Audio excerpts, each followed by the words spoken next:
જય માતાજી મિત્ર, નરવણ શિવમાં ફરી તમારું હાર્દિક સ્વાગત કરું છું. તો આજે આપણે ફરી નવા વિડીયો સાથે આવી ગયા છે. તો આજે આપણે આવ્યા છીએ કડોદરા પાસે આવેલા સત્ય ગૌચર હનુમાન દાદાનું મંદિર ઉભેણ ગામ. તો ચાલો મિત્રો આપણે જઈએ અને ત્યાંનો ઇતિહાસ જાણીએ. આપણે આવી ગયા છીએ ઉભેણ ગામમાં, જે સુરતથી માત્ર 18 થી 20 કિલોમીટરના અંતરે આવેલું ઉભેર ગાર્ડન. આ ગાર્ડનમાં બાળકોને રમવાનું છે અને સત્ય ગૌચર હનુમાન દાદા છે, જે જૂનું અને પૌરાણિક મંદિર છે. તો મિત્રો વિડીયોમાં લાસ્ટ સુધી બન્યા રહેજો અને વિડીયો સારો લાગે તો લાઈક, શેર અને કોમેન્ટ કરવાનું ભૂલતા નહીં.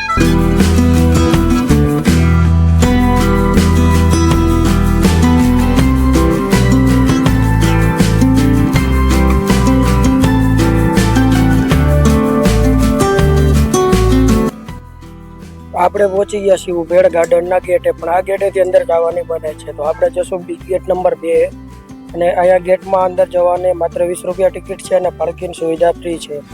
તો મિત્રો આ ગાર્ડનમાં આવો અને સર્વ આનંદ માણો અને સત્ય ગૌચર હનુમાન દાદાના દર્શન કરો. આ છે ગેટ. અહીંયા આપણે ડાબી બાજુ છે ટિકિટ બારી છે, ત્યાં ટિકિટ સૌપ્રથમ લઈશું. તો ફ્રેન્ડ્સ, અમે આવી ગયા છીએ ઉભેડ ગાર્ડનમાં. તો અત્યારે ફૂલ વરસાદ ચાલુ છે, તમે જોઈ રહ્યા છો. તો આપણે ગૌચર હનુમાન દાદાના દર્શન પણ કરવાના છે. તો ધીમે ધીમે હું તમને દર્શન કરાવીશ. વરસાદ બહુ જ છે એટલે થોડી વાર આરામ કરશું. તમે જોઈ રહ્યા છો સરસ મજાનું વાતાવરણ છે. તો ફ્રેન્ડ, સામે તમે જોઈ રહ્યા છો ગૌચર હનુમાન દાદા મંદિર દેખાઈ રહ્યું છે. તો ચાલો આપણે હનુમાન દાદાના દર્શન કરીએ, ત્યારબાદ આપણે ગાર્ડનમાં અંદર પણ જઈશું. તો વિડીયો બહુ લાંબો થશે, સ્કીપ નહીં કરતા, પૂરો વિડીયો જોજો, તમને ખ્યાલ આવશે. તો મિત્રો આપણે ભર વરસાદની સિઝનમાં આવી ગયા છીએ. હનુમાન દાદાનું મંદિર, જે દાતાઓ શ્રી છે તેમના નામ અહીંયા લખાડેલા છે બહાર.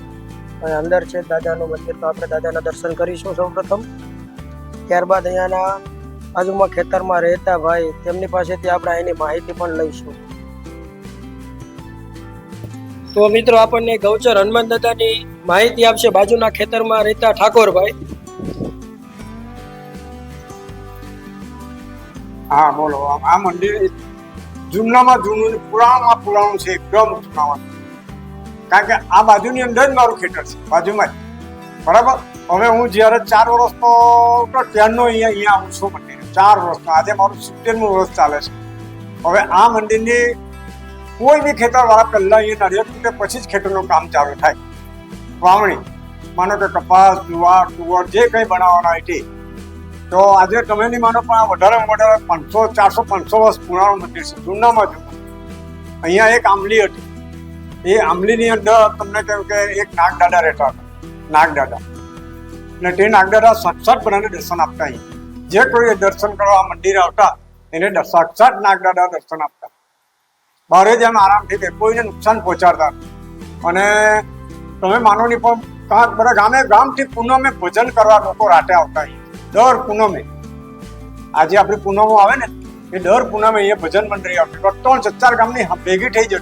તો પહેલા એક માણસ પટે એક ગામવાળાનું, પછી બીજા ગામવાળા ભજન ગાય, પછી ત્રીજા ગામવાળા ગાય. આ રીતે બધું ચાલતું. અને આજે તમે કેમ કે થોડું ડેવલપ કર્યું આ લોકોએ.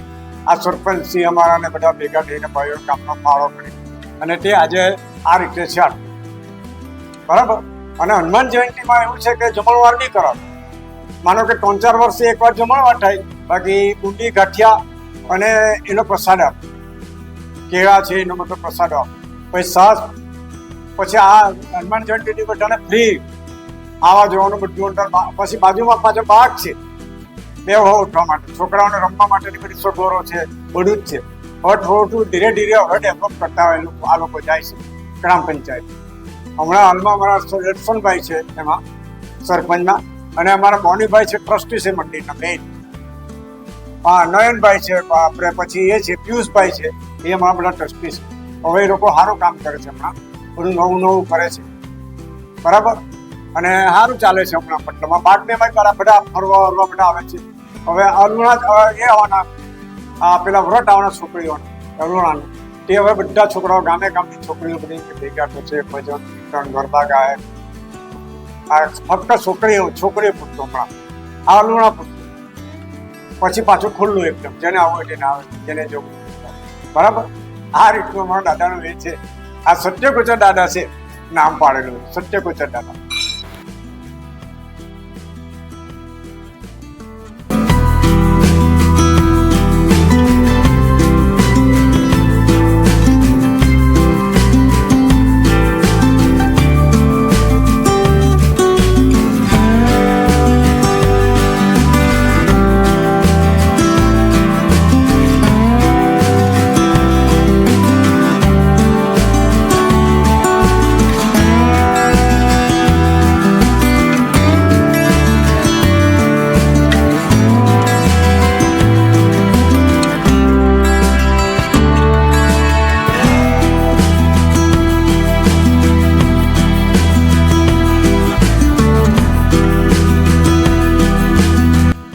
મંદિરની બાજુના જ ખેડૂતે આપણને સરસ મજાનો મંદિરનો ઇતિહાસ જણાવ્યો. આ મુજબ ઇતિહાસ હતો.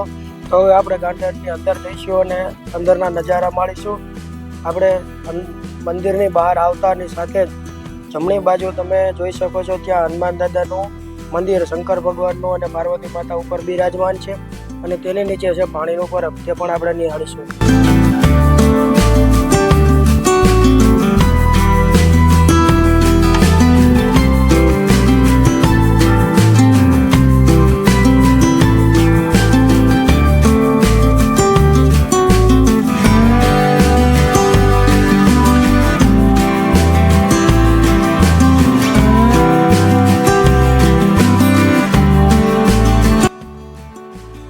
તમે આજે જમણી બાજુ જોઈ રહ્યા છો તે છે હનુમાન દાદા અને શંકર ભગવાન અને પાર્વતી માતાનું મંદિર છે અને તેની નીચે પાણીનું પરબ બનાવેલું છે, એ પણ હું તમને બતાવું. મિત્રો, ખરેખર આ જગ્યાએ આવો સુંદર અને સરસમય શાંત વાતાવરણ છે. અહીંયા વિડીયોગ્રાફી કરવાના 500 રૂપિયા ટિકિટ ચાર્જ છે અને જો ફિલ્મ શૂટિંગ કરવું હોય તો 2000 રૂપિયા ચાર્જ છે. તેનું પણ ભક્તોએ ધ્યાન દેવું. આ સામે તમે જોઈ રહ્યા છો એ છે પાણીનું પરબ. હાલ વરસાદ ચાલી રહ્યો છે, તમે કુદરતી વાતાવરણ પર નિહાળી રહ્યા છો.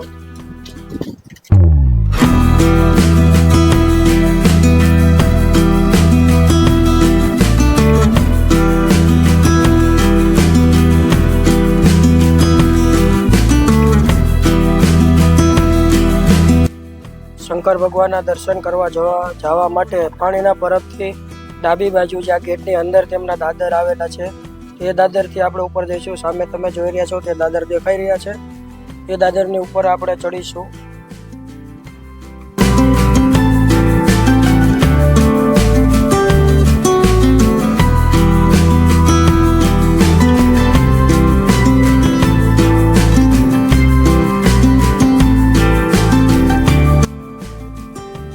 આ જે દાદર છે અહીંયાથી આપણે ઉપર ચડવાનું છે અને સૌપ્રથમ ઉપર ચડતાની સાથે જ સંકટ મોચન હનુમાન દાદાનું મંદિર આવે છે, તે પણ હું તમને બતાવું.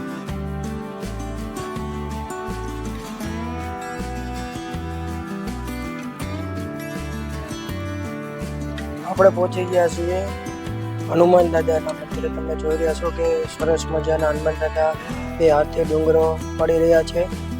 તેમની ડાબી બાજુથી ઉપર જવાશે ત્યાં શંકર ભગવાન અને માતા પાર્વતી માતા અને ગણેશજીના દર્શન થાય છે.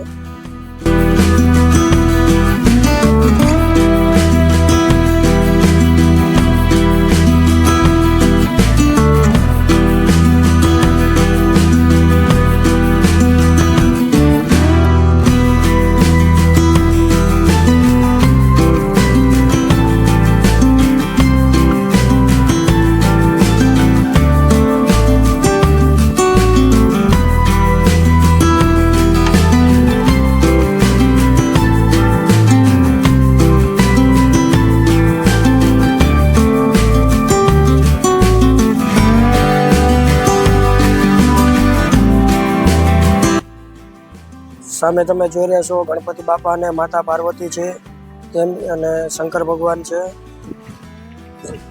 ચોમાસામાં આ જગ્યાએ આવવાનું ખરેખર બહુ જ સુંદર વાતાવરણ છે અને ફરવાલાયક જગ્યા છે. બાળકો માટે પણ અહીંયા, મોટા માટે પણ હિંચકાઓ છે, તે પણ હું તમને આગળ બતાવીશ. અને સરસ મજાનું ગાર્ડન પણ છે, તે પણ હું તમને બતાવીશ. અને વિડીયો શૂટિંગ માટે અને પ્રી વેડિંગ માટે આ બેસ્ટ જગ્યા છે. તો વિડીયો શૂટિંગ વાળા ભાઈઓને પણ વિનંતી કે અહીંયા મુલાકાત જરૂર ને જરૂર લ્યો.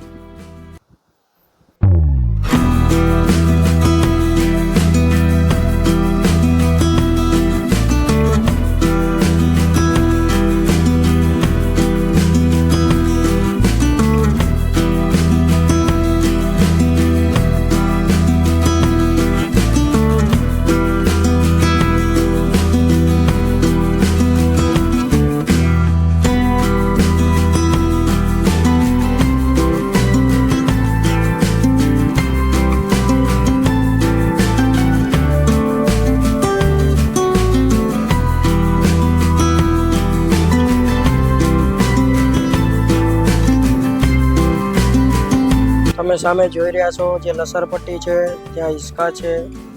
આ જે હિંચકા જોઈ રહ્યા છો આમાં જો ખાલી હોય તો જ મોટાને બેસવાની પરમિશન છે, બાકી તો બાળકો માટે છે. પણ હિંચકા ખાલી હોય ત્યારે મોટાને બેસવાની પરમિશન છે. અમે પણ હિસકાની મોજ માણીશું અને તમે પણ જરૂર આ જગ્યા ઉપર પધારજો.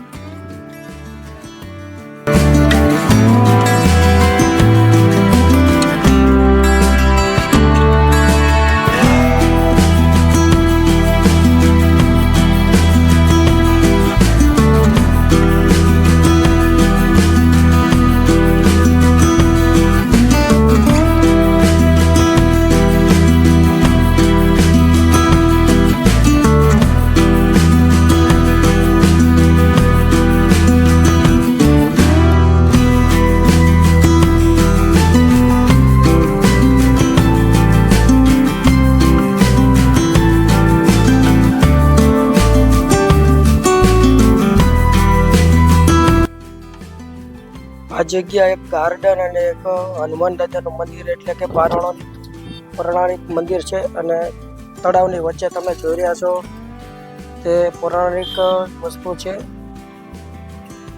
અત્યારે અમે લસરપટ્ટીની ઉપર ઉભેલા છીએ અને સરસ મજાનું વાતાવરણ નિહાળી રહ્યા છીએ.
સરસ મજાના પક્ષી પણ છે એ પણ જરૂર નિહાળજો. આ બ્રિજ છે તે ગાર્ડનની મધ્યમાં આવેલો છે.